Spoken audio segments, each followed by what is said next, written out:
The transfer portal has hit the Terps hard. You are Locked On Terps, your daily podcast on the Maryland Terps. Part of the Locked On Podcast Network, your team every day. What's up, everyone? I'm Tre Moore, video content creator for 247 Sports and InsideMarylandSports.com, and host of Locked On Terps, part of the Locked On Podcast Network, your team every day. So thank you for making us part of your day. And today's episode is brought to you by PrizePicks. So go to prizepicks.com/lockedoncollege and use code LOCKEDONCollege for a first-time deposit matched up to $100. Daily fantasy sports made easy.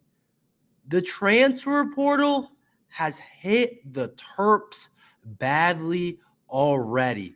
Everybody knows how this thing kind of goes now and how the transfer portal works and how many guys you usually lose every year, but also how many guys you can gain from the transfer portal. And I'll talk about some of those guys that we can gain later on in the episode. So make sure you stay tuned for that. But everybody is kind of starting to get the flow down of the transfer portal and how big it has become and how important it is as a Maryland staff, as whatever school you go to, as a staff to be able to control the transfer portal, to be able to replenish your roster, to bring in those type of impact players that are going around the transfer portal. Because nowadays it seems like everybody is transferring. If you're a little bit unhappy, it seems like you hit the portal. If you're not getting the playing time you want, it seems like you hit the portal. If you want to be closer to home, you hit the portal. It's pretty easy with all the people in the portal and all the different mechanisms and how much coverage overall that the portal gets. It seems pretty easy to kind of get your name out there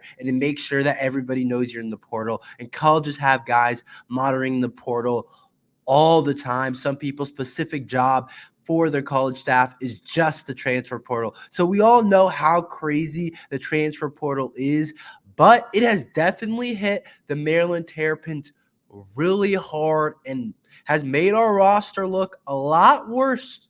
No other way to put it. Make it look a lot worse going into next year's. Some key guys have already announced that they're hitting the portal. I kind of expected it. You kind of hold out hope that maybe you can limit it and hope that maybe it's a guys that just didn't play much that are looking to play more. You always hope that it's not your top of the end type of guys. But Maryland's the type of place where once you kind of get your name out there and you're playing really good football your first couple of years there, if you're playing early on as a freshman, as a sophomore, it's one of those places where realistically you can hit the portal to go somewhere like an LSU, Alabama, Ohio State, a Penn State, to honestly make some more NIL money, because right now we know that the Terps don't have the most of that. Obviously, we have some, but we definitely don't have as much as those schools. So you could go somewhere and probably make some more money. And that seems to be what has happened to one of our guys a little bit that we know came in as one of the highest rated recruits that Coach Locksley was able to pull.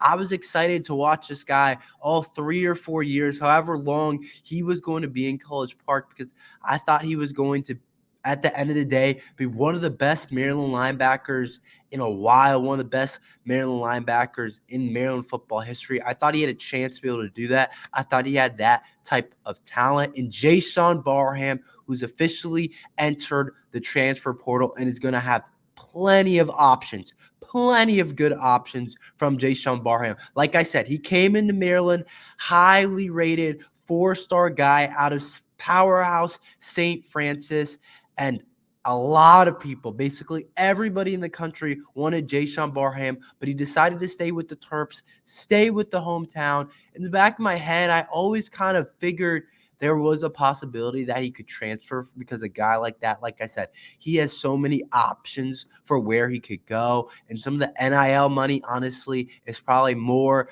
at a place like, I heard that Penn State is heavy on the table. I heard that Franklin and some of those guys are really pushing him to go to Penn State, which I could understand because of the amount of money and also just how well they have developed linebackers. I mean, this guy Abdul Carter right now, who wears number 11 currently for them, one of the best linebackers in the country, probably is going to be a first-round pick next year. Of course, they have Micah Parsons in the NFL. They're definitely one of the schools that could be considered linebacker U. It seems like they always have good linebackers coming out into the NFL draft. So I can understand the NIL money. I can also understand that it's Penn State, a really solid program. I can really understand if Jase Barham wanted to go there. It's going to be sad for us because we'll have to play a guy like that every single year. But Jase Barham, don't get it wrong, it's a huge loss for the Terps. Would have gone into next year as one of the Terps' best defensive players, one of the Terps' best returning players. He was a freshman All-American. He was honorable mention All-Big Ten this year. It would be a huge loss. It is going to be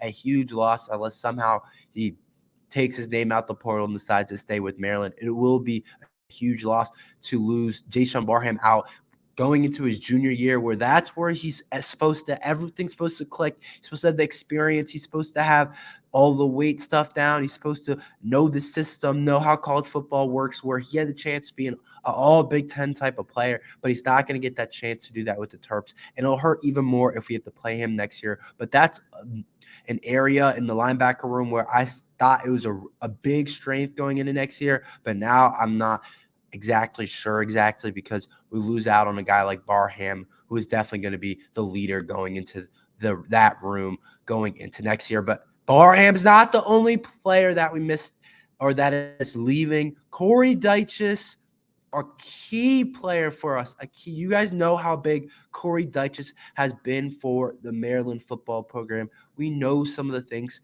that he has done at the tight end position. He's kind of that hybrid tight end wide receiver spot, but he has been one of Talia's favorite target. And who's ever going to be quarterback next year, Billy Edwards, Cameron Edge, maybe another guy I'm going to talk about later on, who's ever going to be quarterback next year for the Terps, would have loved to throw the ball to Corey Dyches because he just creates matchup nightmares with the speed he has at the tight end position. I thought he could go to the NFL next year, but it looks like he'll be going somewhere else first before taking his talents to the NFL. A huge loss for the Terps because now the tight end room is looking a lot more shaky going into next year, where it could have looked very solid going into next year. It looks a lot more shaky with Preston Howard being the only returner there, the only guy that you kind of trust in that room that will be able to make plays in the receiving game. But we know how many plays Corey Dyches was able to make in the receiving game. 49 receptions for 491 yards and 2 touchdowns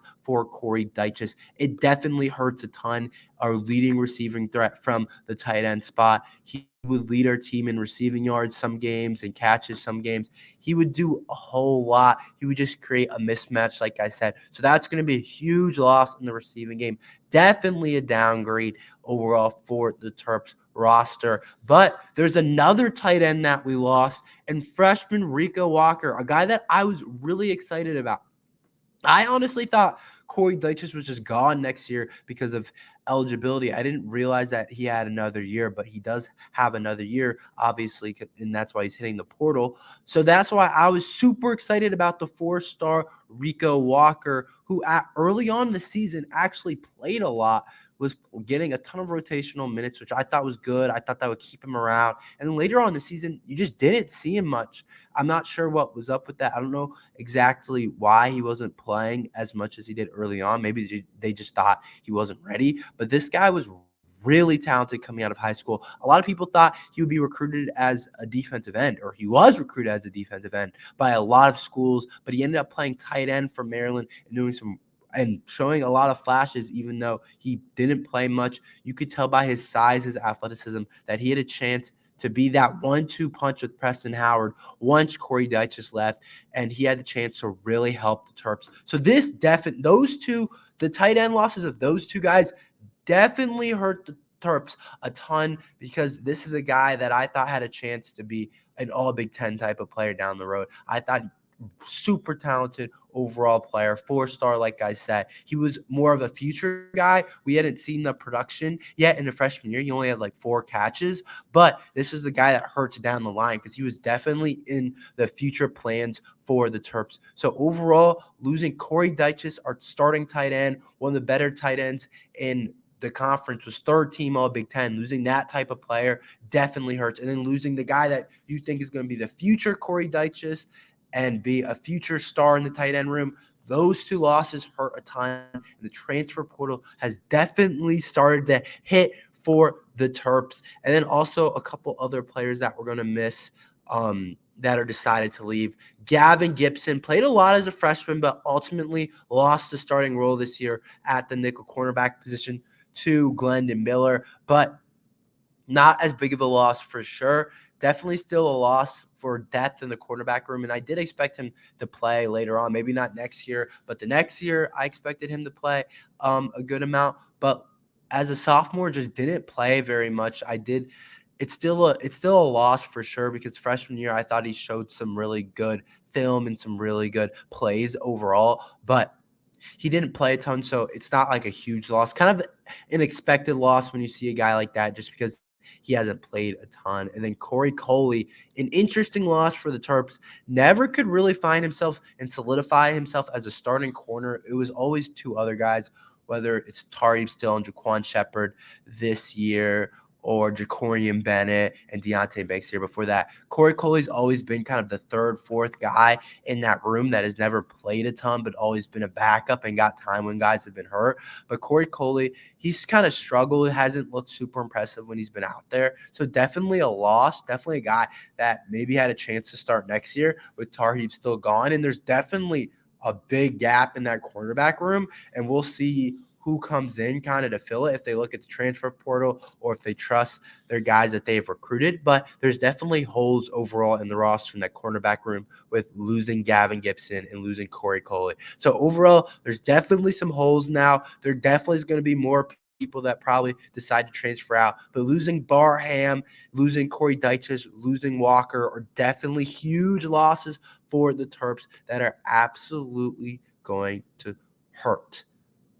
But the Terps could rebound, and could they add a quarterback to this quarterback room that is going to be without Talia Tungavailoa after the bowl game? I'll tell you about that after this ad from PrizePicks.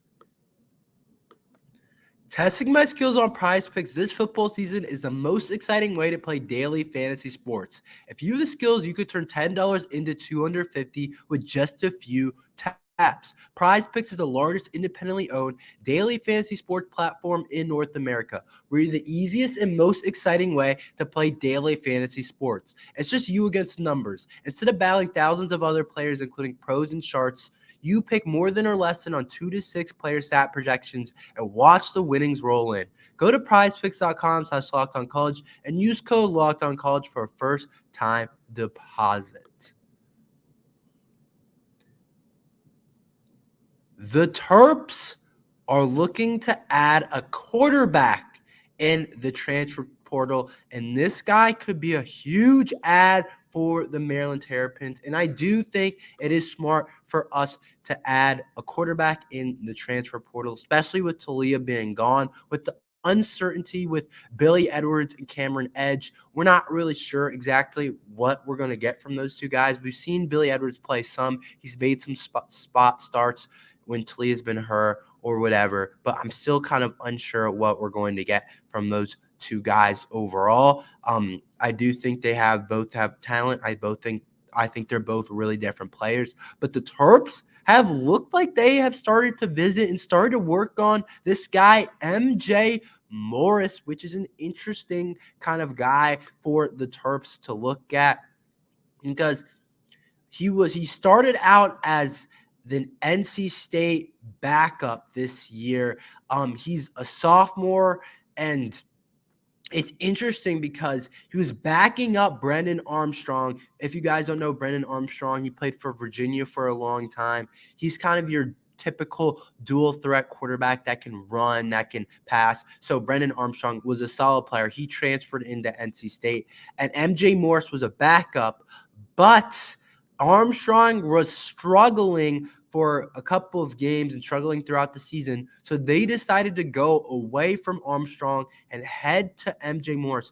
But MJ Morris was a little bit hesitant because he wanted to keep his red shirt. That whole point of the season was actually for him to red shirt this year. So he didn't want to play exactly because he didn't want to burn his red shirt. But he decided that at the end of the day, that he was going to play. So he played 4 games, But like I said, he wanted to keep his red shirt on. So after the fourth game, he decided to pretty much stop playing because he knew he could keep his red shirt if he did that. So he stopped playing after the 4 games that he started. But in those 4 games, he put up a pretty impressive type of 4-game stretch for NC State Wolfpack. NC State's a solid team, but they're no means like a top team in the country. They're very solid, but he was able to have a really good stretch. He was able to beat Miami, he was able to beat Clemson, and he was able to beat Marshall. So I look at Clemson in Miami, him beating those 2 teams, those 2 ACC they're definitely not powerhouses right now. Clemson, you kind of think of them as a traditional kind of powerhouse over the last couple of years, obviously, but they've definitely taken a step back. But anytime you beat Clemson and beat Dabo Swinney, and they still finished in the top 25 this year. So anytime you're able to beat Dabo Swinney-led Clemson team, it's very impressive, especially if it's one of your first starts and you haven't been starting your whole entire season with an NC State team. It's definitely impressive, and beating Miami is not a slouch team to beat at all. I know it's not Miami of old with the U, with all of that going on, one of the best college football teams in history they used to be. No, it's not that Miami team, obviously, but it's still not a bad Miami team. So for him to beat them and beat Marshall and put up some solid numbers, nothing crazy, definitely not. But to go 63 of 113 overall, 719 yards and 7 touchdowns. It's an interesting guy to look at in the portal because he definitely has some talent. He definitely could have been their starter, and he still has 3 years left of eligibility. I definitely think this is a type of guy we want to add to this room. And I think if he ends up coming here, and I can definitely see a world where he comes here, because when you think about it, what we have done for Talia, how he's become the all-time Big Ten passing leader and all of that kind of stuff, and has all the records for Big Ten passing yards, touchdowns. If MJ Morris kind of wants to follow in those footsteps and kind of do that type of thing and kind of repeat what Talia did or try and follow in those footsteps, I don't think that's a bad idea for MJ Morris. I don't think we're a bad target for a quarterback transfer like MJ Morris. He also has other schools definitely looking at him. One in particular that I kept seeing when I was looking through the internet and researching about MJ Morris was LSU was a big one. It looks like LSU has some interest in him. I don't expect him to go to LSU because they have some quarterbacks in their recruiting classes, and a guy there that's supposed to start after Jaden Daniels leaves this year after maybe winning the Heisman. What a season Jaden Daniels had. But they have a guy underneath Daniels that's expected to take the quarterback realm next year and take that spot. So I wouldn't expect MJ Morris to go there, even though it's LSU and it's kind of flashy and all that, SEC. Obviously an awesome school, an awesome football school to go to, but I wouldn't expect him to go there. I kind of can definitely see Maryland, and I don't want to say we're the favorite because I don't know if this is far along enough to kind of say if there's a favorite or not, but I definitely can see him coming here because it's a change for him to play right away. I'm sure the staff says that. I'm not exactly sure how to view him on how good he is, but I did look at a couple of the highlights of him throwing the ball just to get a basic idea, and he looks good. He looks like he's got the arm. He looks like he's got all that kind of stuff that you want. So I definitely, like I said earlier on, it definitely would be interesting to see how he would fit in this quarterback room, because I think there would be a competition, but I think Billy Edwards, Cameron Edge, I can't see them staying if MJ Morris is brought in and those 2 guys are suddenly the backups, especially both of them, honestly, because then he would be here the same amount of time that Cameron Edge has left. And then Billy Edwards, who's expected to be the starter right now, if Maryland doesn't add anyone, he doesn't have very much eligibility left either. So it would be like, what are we doing here type of thing. But Maryland might not get this guy, but that's kind of how I see this situation going on with MJ Morris. I think people would transfer out Edge or Billy Edwards or both if they brought him in, or they'll compete, and then whoever wins the job who's ever doesn't win the job, I can see them transferring out overall. It's a little bit of a different situation if Billy Edwards wins the job, because he can be the starter for only one. He could be the starter for only 1 or 2 years, and then you still have the chance to play another guy. But it's just an interesting situation with our current quarterback room. I'm not going to say MJ Morris is completely better than those guys. I think he has shown more because he just played in more games than those guys, and he's gotten chances to start and to get wins. But I do think Billy Edwards can bring something to our offense that it's just a completely different dynamic. And even if he's not the starter, you can still use him. Like we saw, he had 3 touchdowns against Michigan and played like 4 or 5 snaps. So I think Billy Edwards kind of brings you something even when he's not the starter, but he might want to go somewhere and be the starter. So it's kind of interesting. It's going to be interesting to see how this transfer portal works out with the quarterbacks. I expect them to look at some more quarterbacks as stuff transitions, as people continue to hit the portal and as that continues to go on. But overall, we'll see what happens with MJ Morris. But this is definitely a guy that I think the Terps should add, and I think there's a high chance that we do add him overall. Let's talk about another transfer that Maryland has been kind of recruiting and looking at. I'll tell you about him after this ad from eBay Motors. Passion, drive, and patience is what brings home the winning trophy and is also what keeps your ride or die alive. eBay Motors has everything you need to maintain your vehicle and level it up to peak performance, from superchargers, roof racks, LED headlights, and more. Whether you're into speed, power, or style, eBay Motors has got you covered. With over 122 million parts for your number one ride or die, you'll always find exactly what you're looking for with eBay Guaranteed Fit. Your part is guaranteed to fit your ride every time, or your money back. Because with eBay Motors, you're burning rubber, not cash. With all parts you need at the prices you want, it's easy to turn your car into the MVP and bring home that win. Keep your ride or die alive at ebaymotors.com. Eligible items only. Exclusions apply. eBay Guaranteed Fit, only available to U.S. customers. So we just talked about MJ Morris, but the Terps have a chance to add another huge transfer that the Terps absolutely need. All right, we talked about it. Our tight end room now is kind of looking a little bit shaky, with only Preston Howard as the only player that it looks like we're bringing back that's going to be a player that has played and made an impact. And I have a lot of trust in Preston Howard. I think he has a ton of ability at 6'6", the way he can catch the ball, the way he moves. Preston Howard's going to be a good tight end. But Maryland has shown that they like to use multiple tight ends. There's a lot of multiple tight ends type of sets. So we're going to need a little bit more than just Preston to solidify that tight end room. And that's exactly what the Terps have looked to do. And Drake Dabney, a tight end transfer from Baylor, and the Terps have been looking at him. They have started recruiting this guy. This guy, Drake, really good player. 6'5", 248. So it's a big boy and one of the top tight end transfers definitely out there right now. He led Baylor in receiving yards with 552 and 5 touchdowns this season. This is a perfect type of guy for the Terps. Like I said, losing Dyches and losing Rico Walker, you have to be able to replace this talent if you want to continue to do some things in the Big Ten, continue to be a 500-ish team in the Big Ten that we know is only getting better with Washington, who's in the college football playoff, coming in next year. Even though I expect Washington to regress, UCLA coming in next year. You know, USC is going to use the portal well.